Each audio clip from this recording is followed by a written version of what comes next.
Things Fall Apart, Chapter 11. The night was impenetrably dark.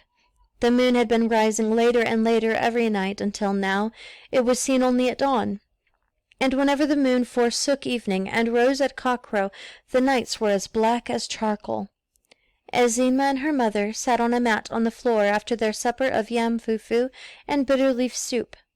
A palm oil lamp gave out yellowish light. Without it, it would have been impossible to eat. One could not have known where one's mouth was in the darkness of that night. There was an oil lamp in all the 4 huts on Okonkwo's compound, and each hut seen from the others looked like a soft eye of yellow half-light set in the solid massiveness of night. The world was silent except for the shrill cry of insects, which was part of the night, and the sound of wooden mortar and pestle, as Nwayeke pounded her fufu. Nwayeke lived 4 compounds away, and she was notorious for her late cooking. Every woman in the neighborhood knew the sound of Nwayeke's mortar and pestle. It was also part of the night. Okonkwo had eaten from his wife's dishes, and was now reclining with his back against the wall. He searched his bag and brought out his snuff bottle. He turned it on to his left palm, but nothing came out. He hit the bottle against his knee to shake up the tobacco. That was always the trouble with Okeke's snuff. It very quickly went damp, and there was too much saltpetre in it. Okonkwo had not bought snuff from him for a long time. Indigo was the man who knew how to grind good snuff, but he had recently fallen ill. Low voices, broken now and again by singing, reached Okonkwo from his wife's huts as each woman and her children told folk stories. Ekwefi and her daughter Azima sat on a mat on the floor. It was Ekwefi's turn to tell a story. Once upon a time, she began, all the birds were invited to a feast in the sky. They were very happy, and began to prepare themselves for the great day. They painted their bodies with red cam wood, and drew beautiful patterns on them with uli. Tortoise saw all these preparations and soon discovered what it all meant. Nothing had happened in the world of the animals ever escaped his notice. He was full of cunning. As soon as he heard of the great feast in the sky, his throat began to itch at the very thought. There was a famine in those days, and Tortoise had not eaten a good meal for 2 moons. His body rattled like a piece of dry stick in his empty shell, so he began to plan how he would go to the sky. "But he had no wings," said Azima. "Be patient," replied her mother. "That is the story. Tortoise had no wings, but he went to the birds and asked to be allowed to go with them." "We know you too well," said the birds when they had heard him. "You are full of cunning, and you are ungrateful. If we allow you to come with us, you will soon begin your mischief." "You do not know me," said Tortoise. "I am a changed man. I have learned that a man who makes trouble for others is also making it for himself." Tortoise had a sweet tongue, and within a short time all the birds agreed that he was a changed man, and they each gave him a feather, with which he made 2 wings. At last the great day came, and Tortoise was the first to arrive at the meeting place. When all the birds had gathered together, they set off in a body. Tortoise was very happy and voluble as he flew among the birds, and he was soon chosen as the man to speak for the party because he was a great orator. "There is one important thing which we must not forget," he said as they flew on their way. "When people are invited to a great feast like this, they take new names for the occasion. Our hosts in the sky will expect us to honor this age-old custom." None of the birds had heard of this custom, but they knew that Tortoise, in spite of his failings in other directions, was a widely traveled man who knew the customs of different peoples, and so they each took a new name. When they had all taken, Tortoise also took one. He was to be called All of You.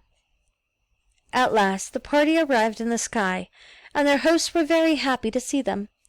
Tortoise stood up in his many-colored plumage and thanked them for their invitation. His speech was so eloquent that all the birds were glad they had brought him, and nodded their heads in approval of all he said. Their hosts took him as the king of the birds, especially as he looked somewhat different from the others. After kola nuts had been presented and eaten, the people of the sky set before their guests the most delectable dishes Tortoise had ever seen or dreamed of. The soup was brought out hot from the fire, and in the very pot in which it had been cooked. It was full of meat and fish. Tortoise began to sniff aloud.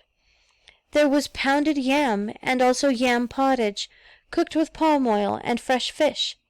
There were also pots of palm wine. When everything had been set before the guests, one of the people of the sky came forward and tasted a little from each pot. He then invited the birds to eat, but Tortoise jumped to his feet and asked, "For whom have you prepared this feast?"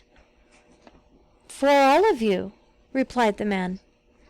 Tortoise turned to the birds and said, "You remember that my name is All of You. The custom here is to serve the spokesman first, and the others later. They will serve you when I have eaten." He began to eat, and the birds grumbled angrily. The people of the sky thought it must be their custom to leave all the food for their king, and so Tortoise ate the best part of the food, and then drank 2 pots of palm wine, so that he was full of food and drink, and his body filled out in his shell. The birds gathered round to eat what was left and to peck at the bones he had thrown all about the floor. Some of them were too angry to eat. They chose to fly home on an empty stomach. But before they left, each took back the feather he had lent to Tortoise, and there he stood in his hard shell, full of food and wine, but without any wings to fly home. He asked the birds to take a message for his wife, but they all refused. In the end, Parrot, who had felt more angry than the others, suddenly changed his mind, and agreed to take the message. "Tell my wife," said Tortoise, "to bring out all the soft things in my house and cover the compound with them, so that I can jump down from the sky without very great danger." Parrot promised to deliver the message, and then flew away. But when he reached Tortoise's house, he told his wife to bring out all the hard things in the house. And so she brought out her husband's hoes, machetes, spears, guns, and even his cannon. Tortoise looked down from the sky and saw his wife bringing things out, but it was too far to see what they were. When all seemed ready, he let himself go. He fell and fell and fell until he began to fear that he would never stop falling. And then, like the sound of his cannon, he crashed on the compound. "Did he die?" asked Azimah. "No," replied Akwefi. "His shell broke into pieces. But there was a great medicine man in the neighborhood. Tortoise's wife sent for him, and he gathered all the bits of shell and stuck them together. That is why Tortoise's shell is not smooth." "There is no song in the story," Azimah pointed out. "No," said Akwefi. "I shall think of another one with a song. But it is your turn now." "Once upon a time," Azimah began, "Tortoise and Cat went to wrestle against yams." "No, that is not the beginning. Once upon a time there was a great famine in the land of animals. Everybody was lean except Cat, who was fat and whose body shone as if oil was rubbed on it." She broke off because at that very moment a loud and high-pitched voice broke the outer silence of the night. It was Chielo, the priestess of Agbala, prophesying. There was nothing new in that. Once in a while Chielo was possessed by the spirit of her god, and she began to prophesy. But tonight she was addressing her prophecy and greetings to Okonkwo, and so everyone in his family listened. The folk stories stopped. "Agbala do, Agbala ekeneo," came the voice like a sharp knife cutting through the night. "Okonkwo, Agbala ekene gyo, Agbala Apala cholu ifu adaya Azimao." At the mention of Azimah's name, Akwefi jerked her head sharply like an animal that had sniffed death in the air. Her heart jumped painfully within her. The priestess had now reached Okonkwo's compound and was talking with him inside his hut. She was saying again and again that Abala wanted to see his daughter Azimah. Okonkwo pleaded with her to come back in the morning, because Azimah was now asleep. But Cielo ignored what he was trying to say, and went on shouting that Abala wanted to see his daughter. Her voice was as clear as metal, and Okonkwo's women and children heard from their huts all that she said. Okonkwo was still pleading that the girl had been ill of late and was asleep. Ekwefi quickly took her to her bedroom and placed her on their high bamboo bed. The priestess screamed. "Beware, Okonkwo," she warned. "Beware of exchanging words with Abala. Does a man speak when a god speaks? Beware." She walked through Okonkwo's hut into the circular compound and went straight toward Ekwefi's hut. Okonkwo came after her. "Ekwefi," she called, "Abala greets you. Where is my daughter, Ezinma? Abala wants to see her." Ekwefi came out from her hut carrying her oil lamp in her left hand. There was a light wind blowing, so she cupped her right hand to shelter the flame. Noye's mother, also carrying an oil lamp, emerged from her hut. The children stood in the darkness outside their hut watching the strange event. Okonkwo's youngest wife also came out and joined the others. "Where does Abala want to see her?" Ekwefi asked. "Where else but in this house and the hills? But in his house and the hills and the caves," replied the priestess.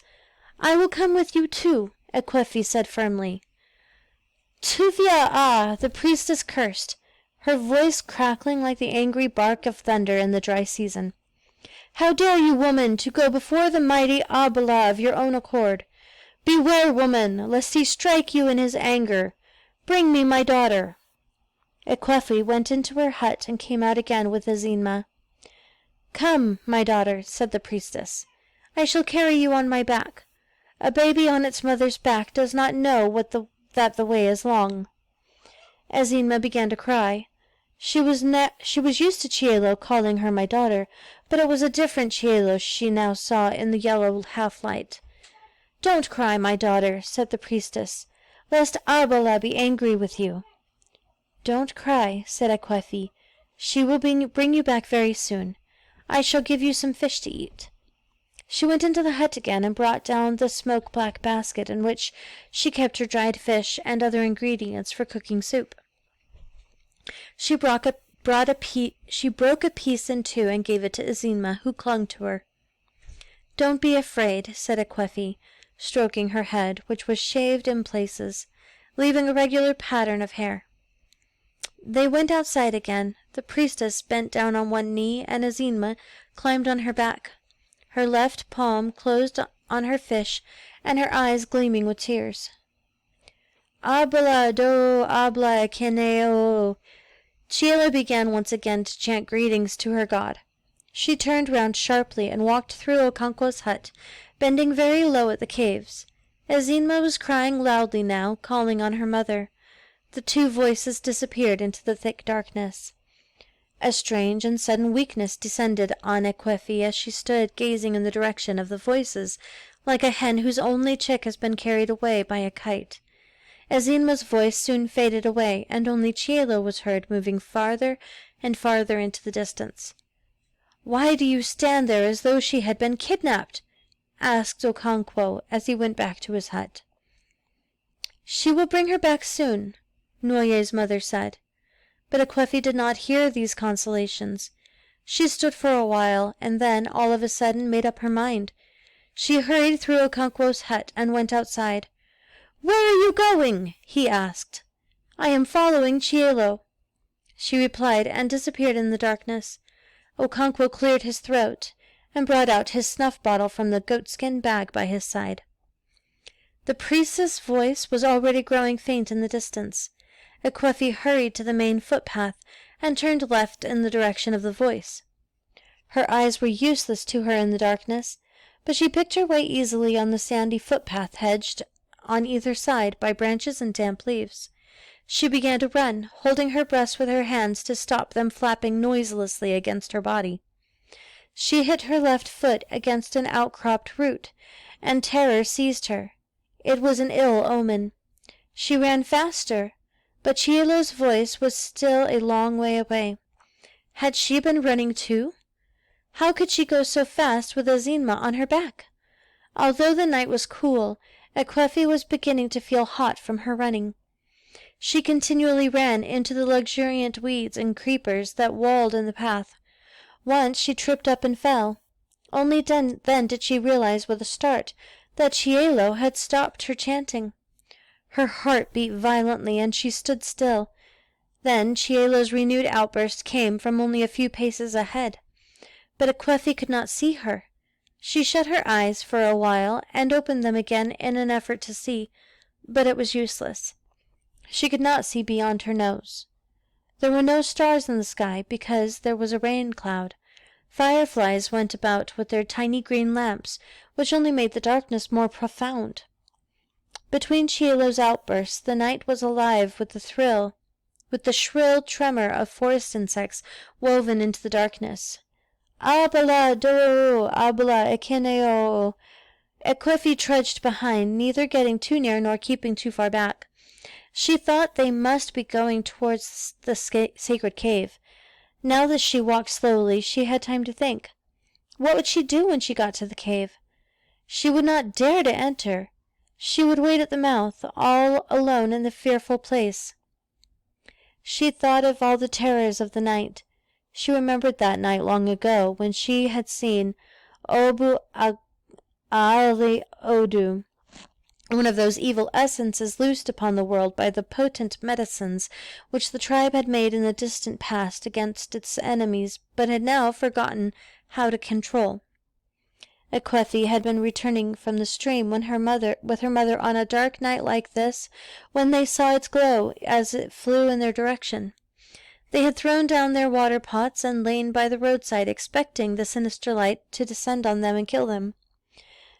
That was the only time Ekwefi ever saw Obu Aale Odu.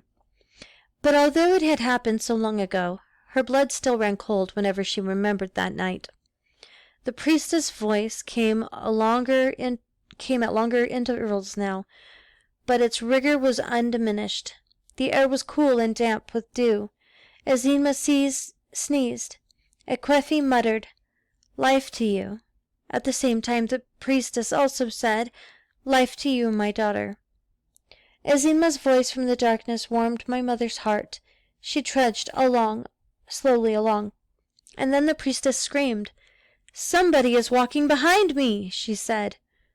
"Whether you are spirit or man, may Abala shave your head with a blunt razor. May he twist your neck until you see your heels."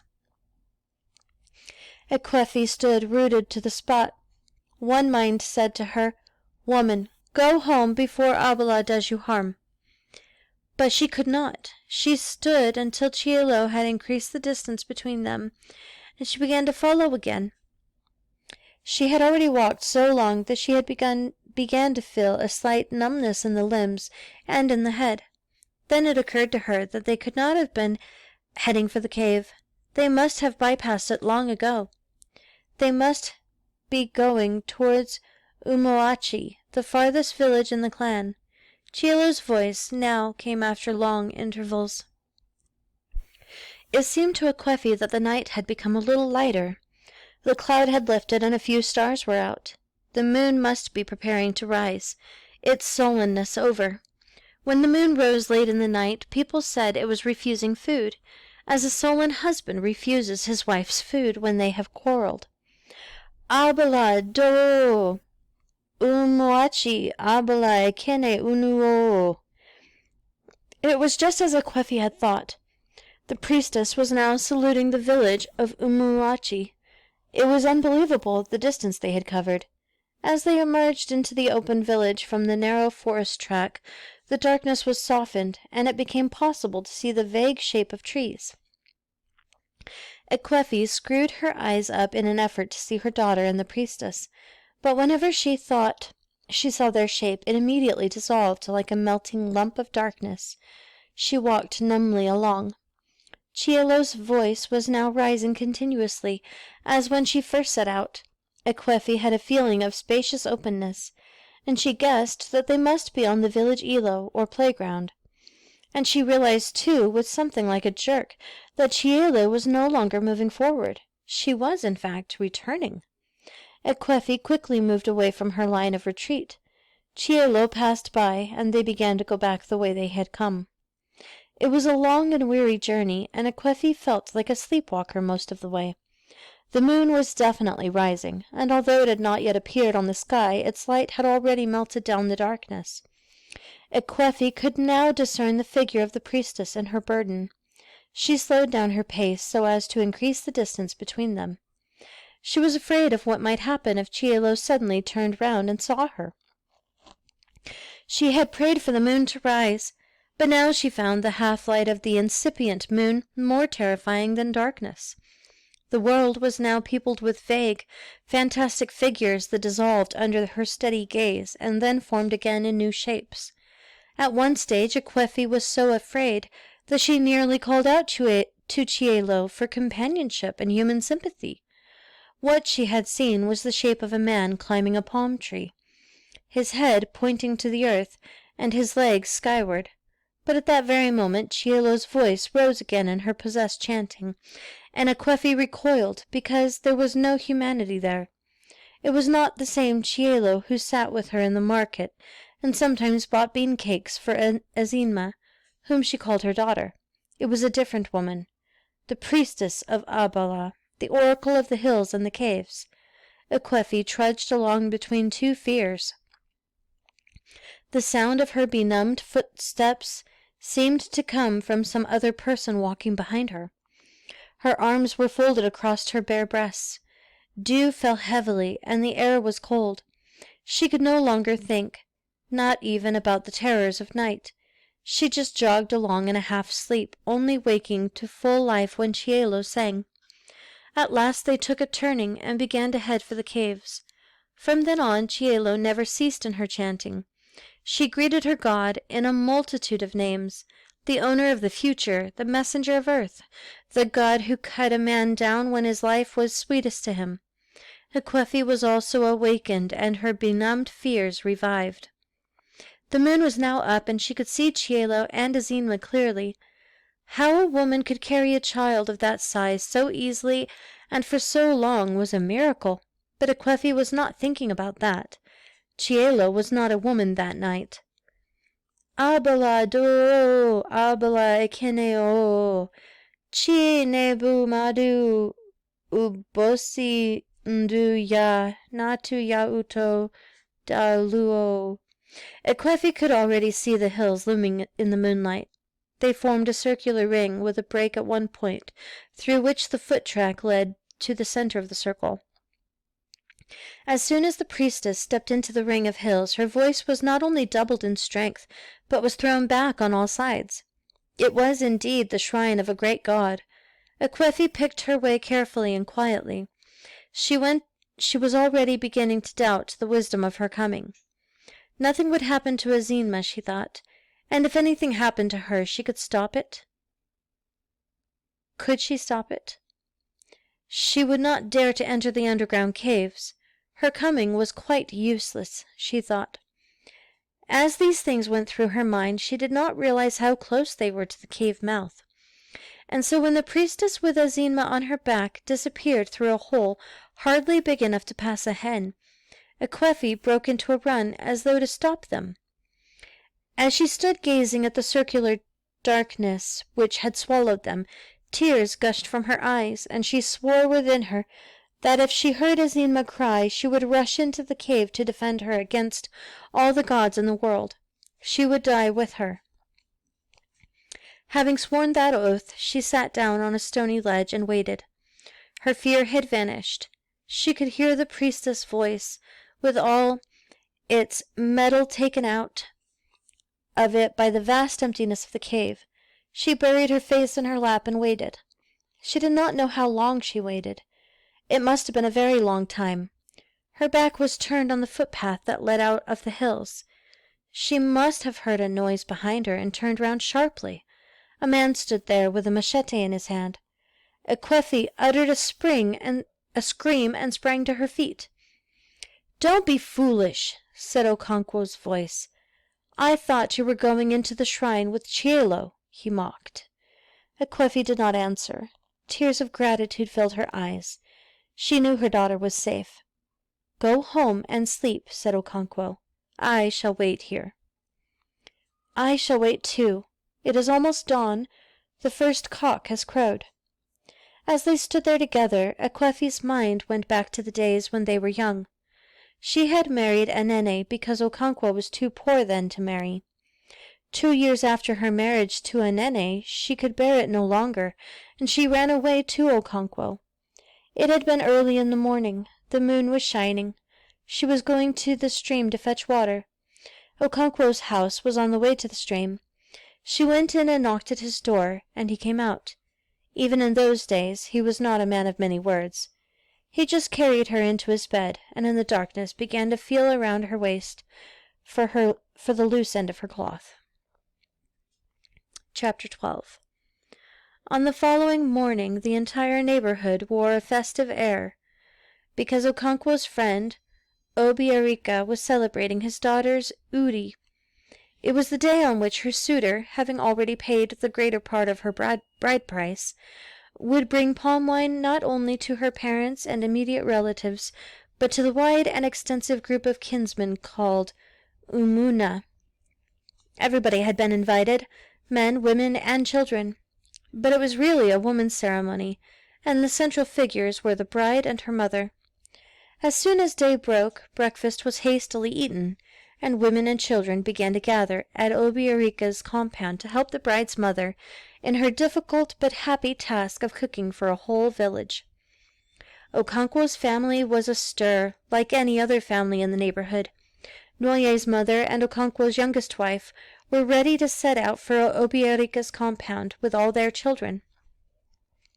Nwoye's mother carried a basket of cocoa yams, a cake of salt and smoked fish, which she would present to Obiarika's wife. Okonkwo's youngest wife, Ojiugo, also had a basket of plantains and cocoa yams, and a small pot of palm oil. Their children carried pots of water. Ekwefi was tired and sleepy from the exhausting experiences of the previous night.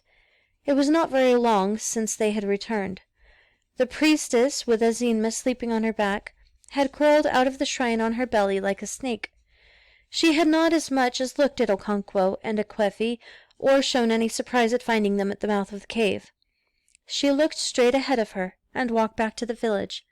Okonkwo and his wife followed at a respectful distance. They thought the priestess might be going to her house, but she went to Okonkwo's compound, passed through his obi and into Ekwefi's hut, and walked into her bedroom. She placed Azinma carefully on the bed, and went away without saying a word to anybody. Azinma was still sleeping when everyone else was astir, and Ekwefi asked Nwoye's mother and Ojiugo to explain to Obiarika's wife that she would be late. She had got ready her basket of cocoa yams and fish, but she must wait for Azinma to wake. "You need some sleep yourself," said Nwoye's mother. "You look very tired." As they spoke, Azinma emerged from the hut, rubbing her eyes and stretching her spare frame. She saw the other children with their water pots, and remembered that they were going to fetch water for Obiarika's wife. She went back to the hut and brought her pot. "Have you slept enough?" asked her mother. "Yes," she replied. "Let us go." "Not before you have had your breakfast," said Ekwefi. And she went into her hut to warm the vegetable soup she had cooked last night. "We shall be going," said Nwoye's mother. "I will tell Obiarika's wife that you are coming later." And so they all went to help Obiarika's wife, Nwoye's mother with her 4 children, and Ojiugo with her 2. As they trooped through Okonkwo's obi, he asked, "Who will prepare my afternoon meal?" "I shall return to do it," said Ojiugo. Okonkwo was also feeling tired and sleepy, for although nobody else knew it, he had not slept at all last night. He had felt very anxious, but did not show it. When Ekwefi had followed the priestess, he had allowed what he regarded as a reasonable and manly interval to pass, and then gone with his machete to the shrine, where he thought they must be.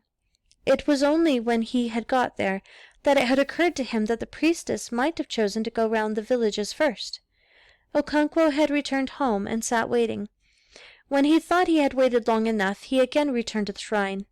But the hills and the caves were as silent as death. It was only on his fourth trip that he had found Ecwefi, and by then he had become gravely worried. Obiarika's compound was as busy as an anthill. Temporary cooking tripods were erected on every available space by bringing together 3 blocks of sun-dried earth and making a fire in their midst. Cooking pots went up and down the tripods, and fufu was pounded in 100 wooden mortars. Some of the women cooked the yams and the cassava, and others prepared vegetable soup. Young men pounded the fufu or split firewood. The children made endless trips to the stream. 3 young men helped Obiarika to slaughter the 2 goats with which the soup was made. They were very fat goats, but the fattest of all was tethered to a peg near the wall of the compound. It was as big as a small cow. Obiarika had sent one of his relatives all the way to Umuike to buy that goat. It was the one he would present alive to his in-laws. "The market of Umuike is a wonderful place," said the young man who had been sent by Obiarika to buy the giant goat. "There are so many people on it that if you throw up a grain of sand it would not find a way to fall to earth again." "It is the result of a great medicine," said Obiarika. "The people of Umuike wanted their market to grow and swallow up the markets of their neighbors, so they made a powerful medicine. Every market day before the first cock-crow, this medicine stands on the market ground in the shape of an old woman with a fan. With this magic fan she beckons to the market all the neighboring clans. She beckons in front of her and behind her, to her right and to her left. And so everybody comes," said another man. "Honest men and thieves. They can steal your cloth from your waist in the market." "Yes," said Obiarika. "I warned Nwankwo to keep a sharp eye and a sharp ear. There was once a man who went to sell a goat. He led it on a thick rope which he tied round his wrist. But as he walked through the market he realized that people were pointing at him as they do to a madman. He could not understand it until he looked back and saw that what he led at the end of the tether was not a goat, but a heavy log of wood." "Do you think a thief can do that kind of thing single-handed?" asked Nwankwo. "No," said Obiarika. "They use medicine." When they had cut the goats' throats and collected the blood in a bowl, they held them over an open fire to burn off the hair, and the smell of burning hair blended with the smell of cooking. Then they washed them and cut them up for the women who prepared the soup. All this ant-hill activity was going smoothly when a sudden interruption came. It was a cry in the distance. "Oji odu achu ijiji uo," the one that uses its tail to drive flies away. Every woman immediately abandoned whatever she was doing and rushed out in the direction of the cry. "We cannot all rush out like that, leaving what we are cooking to burn in the fire," shouted Chielo, the priestess. "3 or 4 of us should stay behind." "It is true," said another woman. "We will allow 3 or 4 women to stay behind." 5 women stayed behind to look after the cooking pots, and all the rest rushed away to see the cow that had been let loose. When they saw it, they drove it back to its owner, who at once paid the heavy fine which the village imposed on anyone whose cow was let loose on his neighbor's crops. When the women had exacted the penalty, they checked among themselves to see if any woman had failed to come out when the cry had been raised. "Where is Bo?" asked one of them. "She is ill in bed," said Mboo's next-door neighbor. "She has Iba." "The only other person in Udenkwo is Udenkwo," said another woman, "and her child is not 28 days yet." Those women whom Obiarika's wife had not asked to help her with the cooking returned to their homes, and the rest went back in a body to Obiarika's compound. "Whose cow was it?" asked the woman who had been allowed to stay behind. "It was my husband's," said Ezelabo. "One of the young children had opened the gate of the cowshed." Early in the afternoon the first 2 pots of palm wine arrived from Obiarika's in-laws. They were duly presented to the women, who drank a cup or two each to help them in their cooking. Some of it also went to the bride and her attendant maidens, who were putting the last delicate touches of razor to her coiffure and camwood on her smooth skin. When the heat of the sun began to soften, Obiarika's son, Maduka, took a long broom and swept the ground in front of his father's obi. And as if they had been waiting for that, Obiarika's relatives and friends began to arrive, every man with his goatskin bag hung on one shoulder and a rolled goatskin mat under his arm. Some of them were accompanied by their sons, bearing carved wooden stools. Okonkwo was one of them. They sat in a half-circle and began to talk of many things. It would not be long before the suitors came. Okonkwo brought out his snuff-bottle and offered it to Ogbuefi Ezenwa, who sat next to him. Ezenwa took it, tapped it on his kneecap, rubbed his left palm on his body to dry it before tipping a little snuff into it. His actions were deliberate, and he spoke as he performed them. "I hope our in-laws will bring many pots of wine.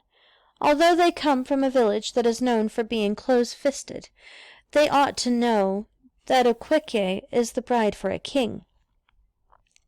"They dare not bring fewer than 30 pots," said Okonkwo. "I shall tell them my mind if they do." At that moment, Obiarika's son, Maduka, led out the giant goat from the inner compound for his father's relatives to see. They all admired it and said that that was the way things should be done. The goat was then led back to the inner compound. Very soon after, the in-laws began to arrive. Young men and boys in single file, each carrying a pot of wine, came first. Obiarika's relatives counted the pots as they came. 20, 25. There was a long break, and the hosts looked at each other as if to say, "I told you." Then more pots came. 30, 35, 40, 45. The hosts nodded in approval and seemed to say, "Now they are behaving like men." Altogether, there were 50 pots of wine. After the pot-bearers came Ibe the suitor and the elders of his family. They sat in a half-moon, thus completing a circle with their hosts. The pots of wine stood in their midst. Then the bride, her mother, and a half-dozen other women and girls emerged from the inner compound, and went round the circle shaking hands with all. The bride's mother led the way, followed by the bride and the other women.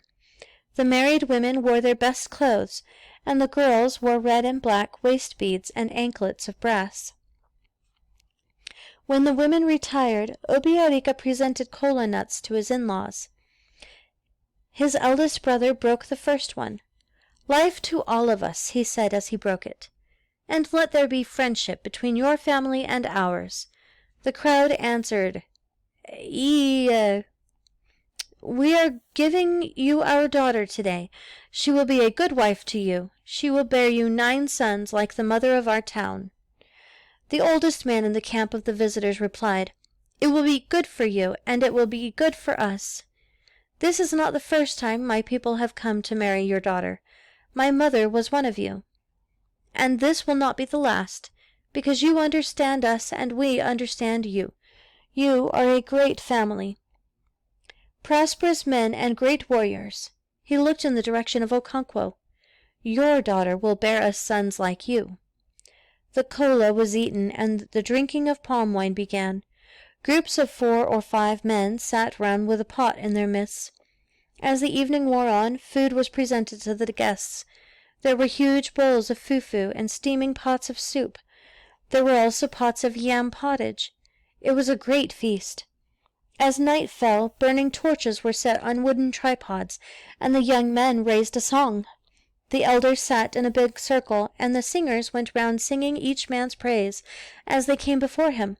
They had something to say for every man. Some were great farmers, some were orators who spoke for the clan. Okonkwo was the greatest wrestler and warrior alive. When they had gone round the circle, they settled down in the center, and girls came from the inner compound to dance. At first the bride was not among them, but when she finally appeared, holding a cock in her right hand, a loud cheer rose from the crowd. All the other dancers made way for her. She presented the cock to the musicians and began to dance. Her brass anklets rattled as she danced, and her body gleamed with camwood in the soft yellow light. The musicians, with their wood, clay, and metal instruments, went from song to song, and they were all gay. They sang the latest song in the village. If I hold her hand, she says, don't touch. If I hold her foot, she says, don't touch. But when I hold her waist beads, she pretends not to know. The night was already far spent when the guests rose to go, taking their bride home to spend 7 market weeks with her suitor's family. They sang songs as they went, and on their way they paid short courtesy visits to prominent men like Okonkwo, before they finally left for their village. Okonkwo made a present of 2 cocks to them.